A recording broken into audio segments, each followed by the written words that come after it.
করে দেন।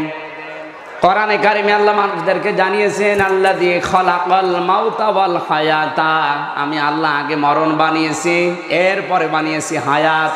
প্রথমে বানিয়েছে কি? আরো জোরে বলেন কি? এটা একটা ক্লাস হচ্ছে এখন। কি আল্লাহ পাক বলেন মরণ আমি দেই। সুতরাং আপনি যদি কবরে মাটি দেওয়ার সময় আয়াতটাও পড়েন, এখান থেকে আপনি শিক্ষা নিয়ে যাবেন যে মরণ কিন্তু গুরুত্বপূর্ণ একটা অধ্যায় আপনার জীবনের জন্যে। মরণের যে যন্ত্রণা কষ্ট এই পৃথিবীতে কাউকে আমার আল্লাহ রেহাই দেয়নি এটা থেকে।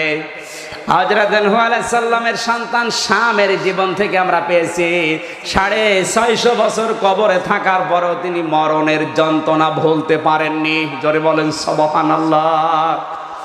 চাল তোল দাড়িগুলো সব পেকে গিয়েছিল মরণের যন্ত্রণা সহ্য করতে না পেরে। একজন নবীর সন্তান, তিনিও একজন নবী ছিলেন, এটাও পাওয়া যায়। তার মরণের সময় যদি এত কষ্ট সহ্য করা লাগে, আমরা যারা সাধারণ মুসল্লি, সাধারণ মানুষ, আমাদের মরণের সময় না জানি কত ভয়ঙ্কর অবস্থার সৃষ্টি হবে বলা যায় না। বিশ্বনবী জানিয়েছেন উম্মতেরা এই মরণের যন্ত্রণা থেকে যদি বাঁচতে চাও 5 ওয়াক্ত ফরজ নামাজের পরে আয়াতুল কুরসিটা তেলাওয়াত করো। জোরে বলুন সুবহানাল্লাহ। শুধু আয়াতুল কুরসি পড়বেন আর মরণের যন্ত্রণা হবে না, না, বিষয়টা এমন না। আয়াতুল কুরসির ভেতরে আমার আল্লাহ যে বিধানগুলো দিয়েছে এগুলো আপনার জীবনে মানা লাগবে। পড়া কোরআনটা সামারাইজ করে আমার আল্লাহ মনে হয় আয়াতুল কুরসির ভেতরে লুকিয়ে রেখেছেন। জোরে বলেন সুবহানাল্লাহ।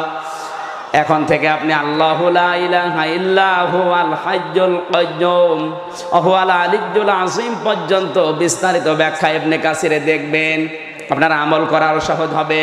কারণ মরণের যন্ত্রণা বিশ্ব নবী পর্যন্ত তিনি রেহাই পান নাই।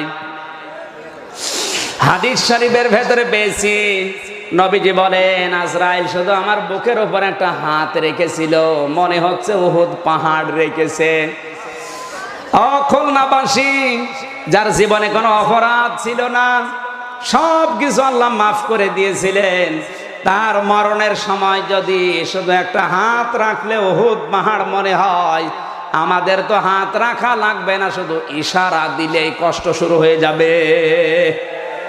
এই জন্য আমাদের উচিত হচ্ছে মরণের যন্ত্রণা যেটা রেহাই পাওয়ার জন্য আয়াতুল কুরসির আমলটা বাস্তবে করা।